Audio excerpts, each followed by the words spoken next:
Hello and welcome to another video on our Innovation Explained series. Telling the difference between the good and the bad ideas is often notoriously difficult. So how can you figure out which ones are worth pursuing and which ones aren't? Well, the best and often the only way to figure that out for real is to test the ideas out. And that's what's called idea validation. Today, we'll explain why you should be doing it and how to go about it in practice. Let's get to it.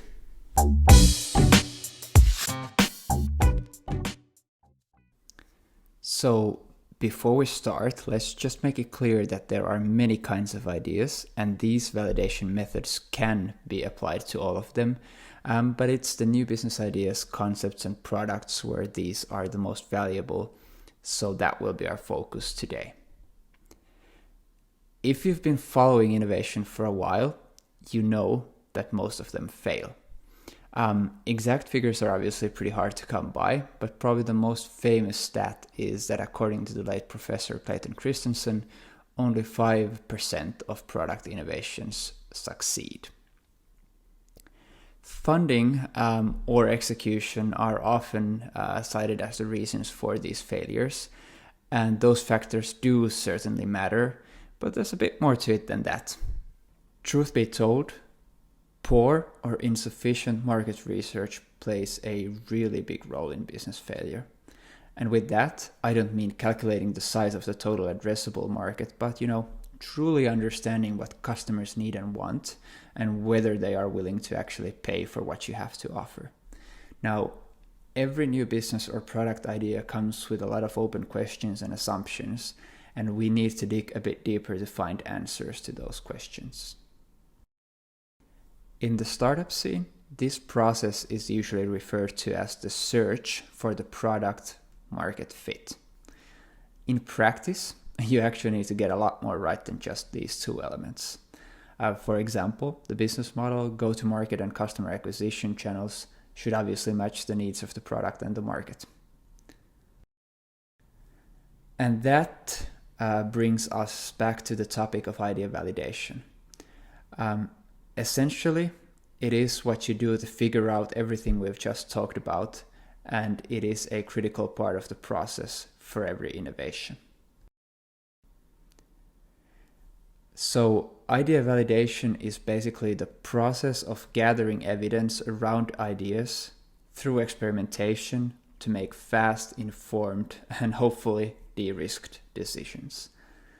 In practice, it helps prevent you from building something no one wants or needs, or at the very least, it minimizes the time and resources you spend in the process of doing that. The unfortunate reality is that the amount of time, effort, and resources many startups and large companies alike spend chasing those cool-sounding but fundamentally flawed ideas is just staggering.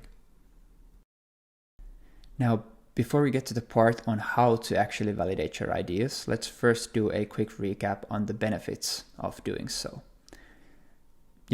By investing some time and effort on doing that up front, you will significantly reduce risks and the likelihood of failure because you'll be tackling all of the hard questions up front. And by doing that, you will often, perhaps a bit counterintuitively for some, speed up the time to market because there are less nasty surprises waiting for you down the road. But even more importantly, you'll dramatically decrease the time it takes for your product or business to reach meaningful scale because you'll waste less time working on things that don't matter. And it's that clear focus on the things that matter that also helps you to minimize the costs associated with the process. Well, now that we've covered the why, let's move on to the how. And to be completely honest, that depends a lot on the industry you're in and the nature of your idea. So you'll have to figure out the right ways to apply the practices we'll cover next to your specific situation. But with that said, let's take a look at how the process works at a high level. It starts by you defining the goals for the validation process. The idea is to first figure out what you really need to know to be able to move forward with the idea. With that, the next step is to prioritize your assumptions and develop a hypothesis that you can actually test. Then, once you have a good hypothesis, you obviously need to put that to the test, and that's what we call an experiment. And once you've finally ran the experiment, you need to go through the data from your experiment and analyze all of that. Now, the important thing to realize is that this isn't just a one-off process.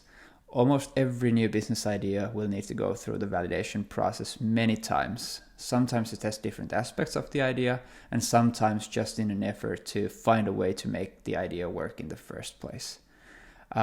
Some of the more incremental ideas with very little uncertainty might need little validation, but for some big ideas with tons of uncertainty, validation could take years and countless iterations. We'll next go through each of these steps in a little more detail. The first step starts with you defining your goals. The point is to decide what you want to learn and which aspects of the idea actually need to be validated. These could, for example, be, is the problem that you're trying to solve even seen as a problem by enough people? Could your solution actually solve that problem? Is there a big enough market out there for the business to make sense? And are people actually willing to pay as much as you think they would? Do people really like the core features and value propositions of your proposed product? Is your business model viable and scalable? There are many others. These are just a few examples. But the purpose here is essentially to identify the most critical assumptions related to the different aspects of your idea. Once you've defined your goals and mapped your most critical assumptions, it's time to develop a hypothesis. The first step here is to prioritize your assumptions and choose the riskiest one. Now, this really is key for the validation process to work well. Many people like to start with the softer ones, but that kind of defeats the whole point of the validation process. So figure out which assumptions are the ones that either make or break your idea and go for those first. The only caveat here is that the assumption should be pragmatic enough to be testable. For example, if it's a super hardcore technology problem you're solving, the tech side might not be feasible to test, but you should still make sure there's a market if you are able to do that successfully. With the assumption chosen, you now have to make it into a hypothesis and set a minimum success criterion. You essentially do that by thinking about what would have to be true for my idea to work, and then set some kind of a criterion for that, which should preferably be quantitative. For example, if you're concerned about price sensitivity, try selling the product at different price points to learn how pricing affects demand, and set a criterion like, for us to be able to make a profit, 10% of potential customers would need to be willing to pay more than $1,000. Once you've developed the hypothesis, you can actually start testing it by running experiments. The point is to find the fastest and cheapest way to test your assumption in the real world. An experiment is basically a test or a set of tests that try to prove or disprove the hypothesis and ideally reveal whether or not you should proceed with your idea as is. Now, depending on your idea, there are many ways you can do this. You could, for example, build a minimum viable product, a super simplified version of the core value proposition to see if it resonates. You could fake the product with a Wizard of Oz style approach where a human secretly performs actions behind the scenes that a product should do automatically. You can do different kinds of test marketing campaigns, or you could just run deep qualitative interviews, jobs to be done style interviews with people from the target market to really try to understand how they see a problem and how they currently behave. The key thing to remember is that if you can choose, it's always better to observe how customers behave than it is to ask them how they think they would behave.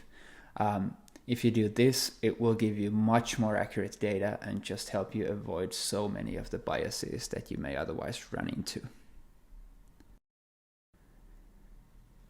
Now that you've ran the experiment, the final stage of the process is to sit down and analyze the data. Once you've gone through the data, summarize what you've learned and keep track of these things systematically. Then just take a moment to reflect on the learnings and see if they warrant making changes to your original idea. The final step then is to see if you met the minimum success criteria you set earlier. If you did, great. You can move ahead with the idea to test some of the other assumptions you may have. But if you didn't, just take a moment to think why that was the case and to see if changing some parts of the idea could again make it feasible. Now, the big thing to understand here is that you don't want to give up right away if your hypothesis fails, because that happens to pretty much every idea at some point. If you really thought it was a good idea, you should persist, make some changes to the idea, and then try again. This is called pivoting. Now, in the end, it is a repetitive process, and you should only give up when you either run out of money, run out of time, or ideas on how to make it all work. So, to wrap up, let's go through some best practices to help you get the idea validation process right. First, be ruthlessly critical. Don't try to avoid problems or sugarcoat poor results. Just accept them, learn from them, and figure out a way to address those problems. Second, keep the validation process simple. It's really all about moving fast, and if you try to make the process or your prototypes too fancy, or you extend the tests to too big of an audience, you're really doing more harm than good. Just focus on learning as much as you can, as fast as you can. Then involve the right target audience. Often we see people validating ideas with their colleagues or their family members. Sometimes that can work, but often those people just aren't in the target market, which kind of renders these tests pointless. Fourth, you don't always have to reinvent the wheel. Usually someone else has already tried your idea, and thanks to the internet, you can often track these companies and people down pretty easily. So you may want to talk to those folks to learn more, or at the very least, see what they did and where they seem to go wrong. Fifth, be systematic. You obviously want to move fast, but you should still document the experiments you've ran, the results and learnings you've gotten from them. In the long run, this will be super helpful, especially in large organizations. It can be as simple as just a one-sentence explainer for each of the points. Just make sure you still do it. And finally, obviously a bit biased here, but we really believe that a dedicated idea management software can be super helpful in the process, since it makes it effortless for you to keep track of all of the ideas, every experiment you've run, and essentially everything you've learned. So, if you're not yet using a tool for your idea validation process, you might want to check out Viima. Our idea management software is free for an unlimited number of users, and you can get started with it in just a couple of minutes. We'll put a link for you in the description below. Well, that concludes our session for today. So if you have any questions, please leave those in the comments below, and we'll see you again on the next one.